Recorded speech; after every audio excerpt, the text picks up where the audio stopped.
Olá, eu sou Heráclito da Silva Ribeiro de Cristo, nascido na comunidade Joana Pérez, município de Baião, estado do Pará. Estou aqui para contar a minha história do que eu já vivi. Meus pais, Djalma Ribeiro de Cristo, Zormira Ferreira Ribeiro de Cristo, e conviviam nessa comunidade há muito tempo. Eu nasci no ano de 1949, dia 12 de outubro. E convivi nessa comunidade na minha meninice até me entender como gente. Quando eu me entendi como gente, conheci essa comunidade, uma comunidade humilde, de povo humilde, família humilde. E a única renda que eles tinham eram os trabalhos da época, que era castanha, borracha, peixe, maçaranduba, eles chamavam de balata, e a concha. A concha era comercializada e era uma produção que todo produziu, no caso, né? Homens e mulheres. E nós, na época, de 8 anos, 7, 8 anos, acompanhava nossa mãe. O pai ia para um lado tirar concha, numa área mais funda, que era mergulhada, e as mães iam na beirada. E a gente ia, porque na época, criança de 7, 8 anos não estudava, porque não tinha escola para as crianças. Só se matriculava crianças de 10 anos em diante. E durante esse período, as crianças estudavam em casa, que os pais ensinavam, né? Eles preparavam o abecedário, né?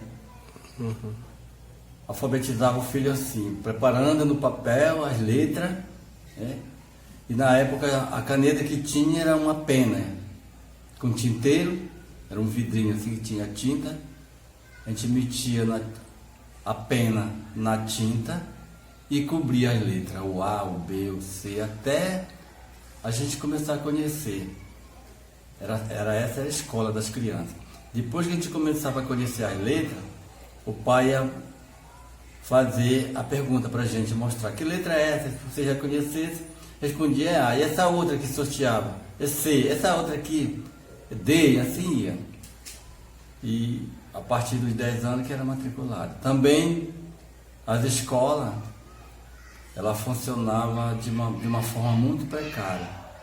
As casas alugadas, os professores, às vezes era a comunidade que arrumava.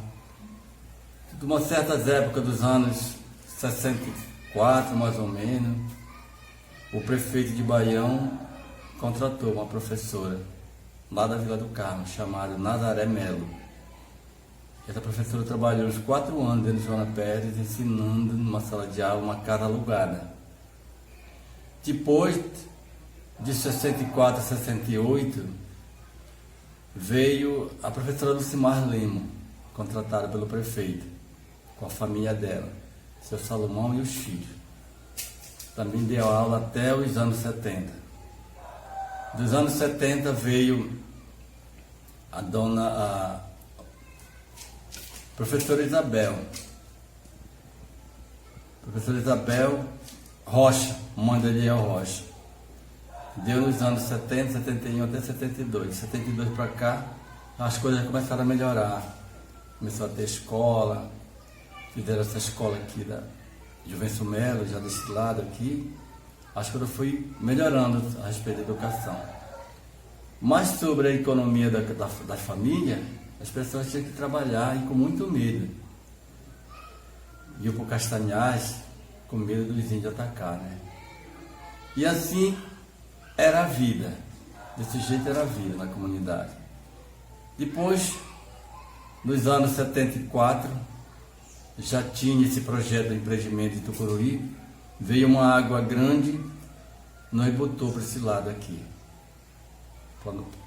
Nós jogou para terra firme. E na comunidade, na paróquia de Baião, tinha um padre chamado Padre Tiago, que ele incentivava a comunidade Joana Pérez a mudar para o outro lado, que certamente já tinha um projeto que viria fazendeiro do sul do país, do norte, do sudeste, atrás dessas áreas de terra desocupada, como aconteceu. No fim de 75 nós entramos em conflito com o fazendeiro. O fazendeiro veio aqui na comunidade Joana Pérez, fez uma reunião com o povo, dizendo que tinha comprado essa terra de um proprietário, que tinha um proprietário aqui em Joana Pérez, por nome Raimundo Melo, conhecido como Arara. E ele sempre foi filho de gente proprietária, e essas terras tudo pertenciam a ele. Aí ele fez negócio com o fazendeiro, vendendo toda essa área de terra, inclusive nós dentro da terra. Aí que foi o conflito da terra. Teve primeiro um conflito com os índios, e jogaram lá para a ilha, e depois com o fazendeiro. E que foi uma luta de 4 anos, quando 75, quando foi nos anos 80, tinha um governador no estado, por nome Alcide Nunes, e também já tinha em Baião uma associação do sindicato. Ele veio em Baião, reuniu o sindicato e alguns representantes da comunidade e definiu em resolver os problemas dessa área aqui com o fazendeiro. E foi que ele botou um decreto, mandou ITER para vir cortar a terra, mandou uma força policial, um sargento chamado Sargento Pinheiro, que cortou a terra e separou a terra do fazendeiro e da comunidade que a gente está vivendo até hoje, né? Nessa área de terra e sem conflito também.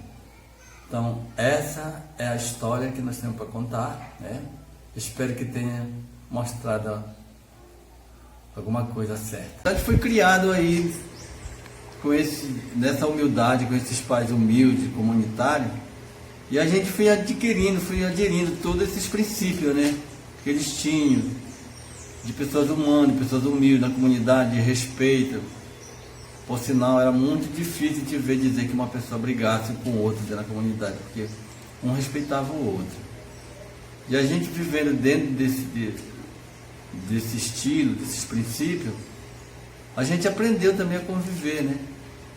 Foi daí que a comunidade passou a ter um representante comunitário, que de 2 em 2 anos, 1 ano, de acordo com o trabalho do coordenador, o pessoal fazia uma reunião e eu nomeava uma pessoa, né?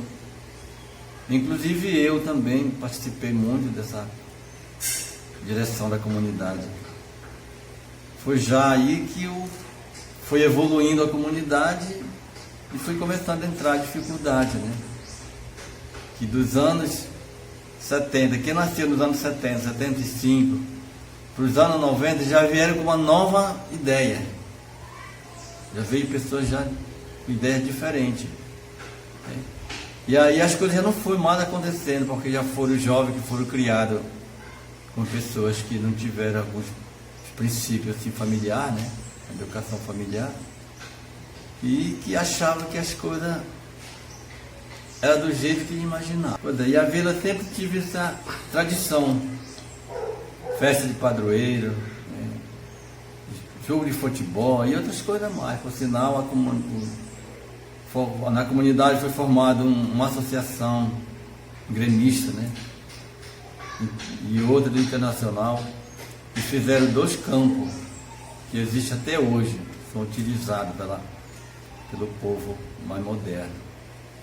E se realizava festa de padroeiro, missas e outras tradições, né, antigas. E que isso está acontecendo até hoje, né? Até hoje, no dia de hoje, acontece. Só que já não é mais como era. Também no meu tempo a gente moriscava, tirava castanha. Nós tínhamos nossos compradores de castanha aqui da comunidade Joana Pérez, e os comércios de Joana Pérez tinham os compradores que vinham de fora, como era na época, nos anos 70. Era Manuel Vieira, era João Correia do Reis, João Reis, era outros e outros. Depois Lorival Menezes, pai do Dr. Loca, comprou muita castanha, que era nosso comprador de castanha. Procópio Ramos, até São Francisco Ramos, quando não estava sendo prefeito, quando não era prefeito, ele comprava castanha aqui na comunidade de Zona Pet. E assim ia vivendo, ia levando a vida. De certo tempo para cá, não, as coisas mudaram. Com o incentivo do padre Tiago, a gente começou a adquirir um outro cultivo, né? Plantar arroz, cultivar mandioca, milho, pimenta do reino, cacau, que até hoje, né, são uma grande economia dentro da comunidade de Zona Pet. Já está sendo o cacau e o açaí, e muita gente está plantando, né, e estão colhendo também. E sobre a preservação no nosso rio, é fato muito antigo, é coisa da comunidade mesmo, daquelas comunidade de origem, de preservar o nosso rio. O nosso rio, ele é um Paraná, é um berçário de peixe. Todo peixe do Rio Grande entra no período do defeso para reproduzir para cá. Então é muito peixe, era muito pirarucu, muito, todo tipo de peixe. Só que de certo tempo para cá o povo afrouxou um pouco da preservação, e o pescador ele começou a usar vários tipos de malhadeira, que aí foi ficando extinto certas marcas de peixe, como o jaraqui, a pirabane, que é um peixe grande igual um tambaqui, peixe para 5 quilos, a pirapitinga, a pirabanha, a pratiqueira, a matrinchão e outros peixes que hoje já não se encontra mais devidamente. O pescador, e depois que o peixe começou a dar dinheiro, ele não teve mais parada, eles pescam verão e inverno. O que nós pescávamos era caniço, pari. Algumas pessoas, pari é um material feito de tala, tecido. Ele abre os panos assim, ele é enrolado, né? Igual tupete, o pescador, quando ele está desarmando a tapagem dele, ele enrola o pari. Mas o pari não era prejudicial. E também a zagaia. Zagaia, a flecha, esse era o material que a gente usava antigamente. Material que não prejudicava. Você só pegava aquele que dava de pegar. É diferente de hoje, né? Que hoje é a malhadeira, a flecha no fundo. Todo tipo de arte o homem inventa para pegar o peixe. Então na época tinha muito peixe, muito pirarucu. E tem um fato aí que foi inédito, isso aí aconteceu mesmo. O pirarucu. Dos anos 75, depois começou a aparecer malhadeira, o nosso rio era rico de pirarucu, de fora a fora. Aí os homens começaram a usar malhadeira. E a gente cansou de reunir, né? Inclusive nos anos 90 para cá, nós temos um livro de ata que registrou essa reunião, as presenças dos participantes e o assunto da reunião, que era para evitar a malhadeira para o pirarucu. O pessoal deixava a malhadeira no pirarucu do inverno, tinha noite de malhar 5 ou 6 pirarucu e a piranha ia buscar 10 horas da manhã, a piranha comia tudinho, estragava o pirarucu. E nós demos em cima, mas não conseguimos, porque sempre o erro sempre, né, ganha a parada, né? É o que eu quero dizer. Aí as pessoas que botavam malhadeira não concordavam e continuavam botando. E foi que hoje nós não temos pirarucu. Nós cansamos de pedir para eles: não pegue o pirarucu quando está na choca. E quando eles encontravam o pirarucu na choca, era quando eles botavam a malhadeira e cercavam. De sorte que hoje você olha para todo lado, não tem um pirarucu. Acabou. Porque o povo não soube preservar. Não era como antes, né? Se preservava. E até hoje você tem vontade de preservar, mas não consegue mais, que o povo, a ideia de destruir é maior. Nós mariscava de zagaia, caniço e pari, porque tinha uma compra de peixe seco, peixe de sol, para abrir uma colônia em Tumiaçu, que consumia muito peixe daqui da nossa região. E vinha os compradores diretamente comprar, e nós ganhávamos muito dinheiro. E com peixe graúdo, não era peixe miúdo. Só que depois apareceu uma compra de peixe no gelo. De 83 para cá, apareceu uma compra de peixe no gelo. Aí entrava aqui no nosso rio até 4 geleiros. Aí o povo se esmerou a pegar peixe, foi daí que começou a destruição do peixe, que muitas espécies estão extintas, né? Por causa do gelo. Começaram a gelar peixe, foi que hoje nós temos dificuldade até para arrumar um alimento para nós comer. Nós temos um fato que é considerado como um fenômeno dentro do nosso rio, que no período do inverno, quando a água começa a crescer, vem uma água branca, entra uma água branca dentro do nosso rio. E aí, no decorrer dos dias, crescendo, vai entrando, de repente vara uma água preta. E essa água preta ela vem forte e começa a emporrear peixe. Termina até matando muitos peixes, né? Como este ano já aconteceu. Surubim, pirarara, todo tipo de peixe, tucunaré. Só que eu tenho que falar para muita gente, pela experiência que eu tenho, que esse peixe que emporria com essa água forte, ele não é do nosso rio, ele vem do Rio Grande. Ele aproveita a cabeça da água, ele entra, ele não é acostumado, mesmo que seja um peixe da água salgada na água doce. Quando ele vem na subida da água, entra aqui para dentro, e quando ele topa com a água preta, porque o nosso peixe mesmo, pode ver dentro desses campos aí, está cheio de peixe, e não emporria. Ele vai embora e não está nem aí para a água preta, é acostumado.